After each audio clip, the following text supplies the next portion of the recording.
चिंतामणि लोक सुखम सुरेंद्र स्वर्ग संपदाम प्रयक्षति गुरु प्रीतो वैकुंठ योग दुर्लभम। कल्प वृक्ष तो जो तुम कुछ चीज़ें संसार की वस्तुएं आप सोचते हैं आपको वही प्राप्त हो पाती हैं, लेकिन जो गुरुजन हैं, जो गुरुदेव हैं, वो तो साक्षात हमें वैकुंठ और वैकुंठ नाथ को दोनों को दे देते हैं।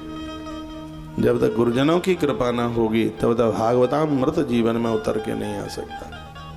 भागवत जैसी पवित्र कथा जो हमें भगवान का बना देती है, उसके लिए गुरुजनों का सानिध्य चाहिए। कोई भी वक्ता कथा करने को आया है, ये कथा कृपा तब करेगी जब उसके प्रति आप गुरु की भावना रखते हैं, तभी आनंद होगा। क्या बढ़िया, क्या सुंदर बात बताई गई है। काल व्यान मुख ग्रास त्रास निर्णास तवे श्रीमद्भागवतम शास्त्रम कलौ कीरेण भाषितम। यह कलयुग एक किसी अजगर से कम नहीं है। एक कलकाल रूपी सांप के मुख से जाने से जो बचना चाहते हैं वह भगवान से जुड़ जाएं। ईश्वर ही कल्याण करेगा, नहीं तो कलयुग खा लेगा, मार डालेगा। काल रूपी इस तक्षक के मुख से बचना चाहते हैं तो श्रीमद् भागवतम शास्त्रम कलौ कीरेण भाषितम, उसके लिए भागवत की कृपा ही अद्भुत कृपा है। निवेदन कर रहा था, 100 काम करने से पहले भोजन किया करो। कर लेते होंगे, चाय पी लेते हैं, बिस्किट खा लेते हैं, जगते ही कुछ पेट खाने को मांगता है। 100 काम करने से पहले आप कहोगे महाराज ये तो बड़ी अच्छी बात आप बोले हैं कि सबसे पहले खाने के लिए बोल दिया है आपने। हाँ, खाओगे पेट्रोल गिरेगा तभी तो गाड़ी ठीक से चलेगी, लेकिन गाड़ी चलाने से पहले गाड़ी को तैयार किया जाता है, उसमें कपड़ा फेरा जाता है, उसको चमकाया जाता है। मैली गाड़ी में चाबी लगाना बड़ा अशुभ है, समझ रहे हैं आप। मैली कुचैली गाड़ी में, बिना धुली हुई, बिना साफ सुथरी गाड़ी में चाबी लगाना उसको बहुत ज़्यादा अशुभ माना गया है। गाड़ियाँ माँ भगवती दुर्गा का रूप होती हैं। जब बिना सफाई के गाड़ी चालू नहीं तो बिना नहाए धोए हुए तुम्हारे पेट में आहुति कैसे डल सकती है। तो सतम व्याय भोक्तव्यम, 100 काम करने से पहले भोजन, तो 1000 काम करने से पहले स्नान कीजिए, उसके बाद में अन्न पेट में जाए। तो इसलिए स्नान जरूरी हो गया है। बिना नहाए तो खाना ही नहीं है, अन्न तो पेट में भेजना ही नहीं है बिना नहाए। पहले स्नान कीजिए। हम लोग बीमार नहीं होते भगवान की कृपा से, नजर न लगे किसी की, इसलिए क्योंकि बिना नहाए तो पानी भी नहीं पीते। स्नान पहले चाहिए। तो जैसे गाड़ी को पहले तैयार करते हो, फिर चाबी लगाते हो, उसके बाद में फिर चलते हो।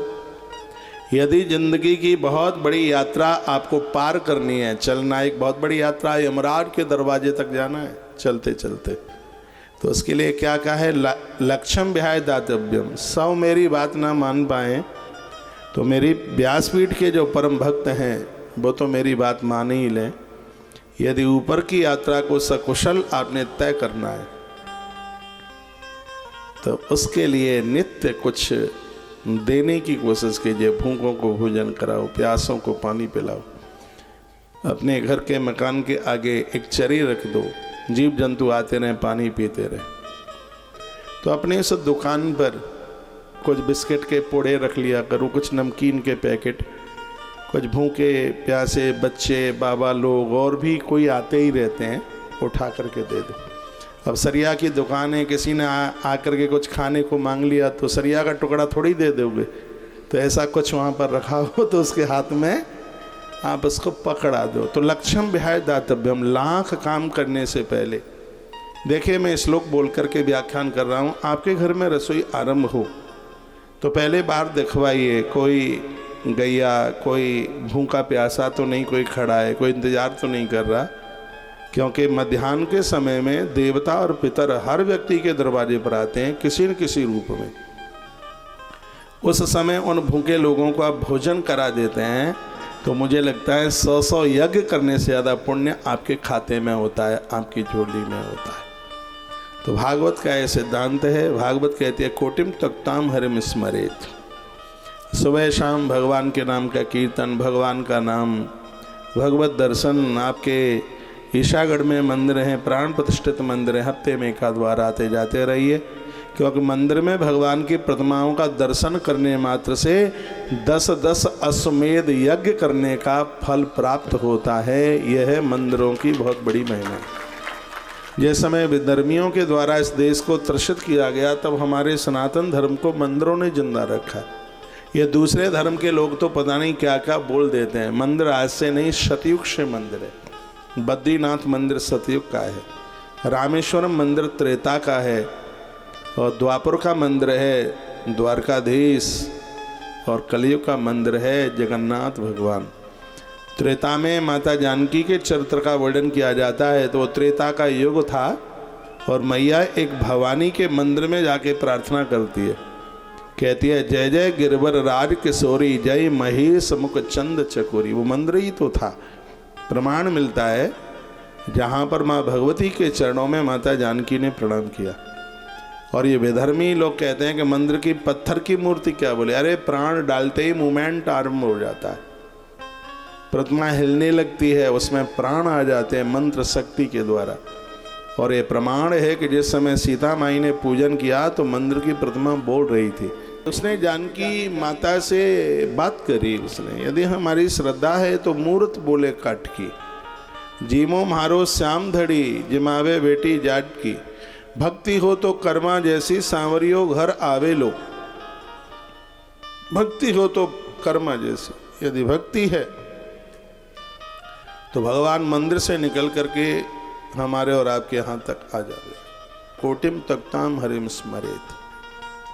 करोड़ों कार्यों को करने से पहले भगवदीय कार्य कीजिए, भगवद स्मरण कीजिए, भगवान के बनिए। साल में एक आध बार तीर्थों में जाते रहिए, क्योंकि चरण राम तीर्थ चले जाई, राम बसों तिनके मन माए। जिनके चरण तीर्थ यात्रा के लिए जाएंगे, महर्षि वाल्मीकि जी ने कहा भगवान आपको उनके घरों में रहना ही होगा, इसलिए तो तीर्थों में जाते हैं। आपको अगल बगल सब तरह के लोग मिल जाएंगे। कोई कुछ कहेगा, कोई इसको ढोंग कहेगा, कोई पाखंड कहेगा। देखो राजनीति के लोग क्या क्या बोल देते हैं, लेकिन मैं कहूँगा कि इसके बिना काम नहीं चलेगा। पूर्व से नहीं चला तो भगवान के बिना अब काम कैसे चल जाएगा। रावण के पास इतनी बड़ी संपदा है, उसे भी राम की जरूरत पड़ गई, इसलिए तो सीता माई का हरण लेकर करके चला गया। उसको पता है कि जान की भक्ति है, यदि भक्ति को लेकर के मैं जाऊंगा तो परमात्मा राम और वैरागी लखन को वहाँ पहुँचना ही होगा। जब ये वहाँ आ जाएंगे तो मेरा कल्याण हो जाएगा। उसे भी अपने कल्याण के लिए भगवान की जरूरत पड़ गई। आप तालियां क्यों नहीं बजाते हैं?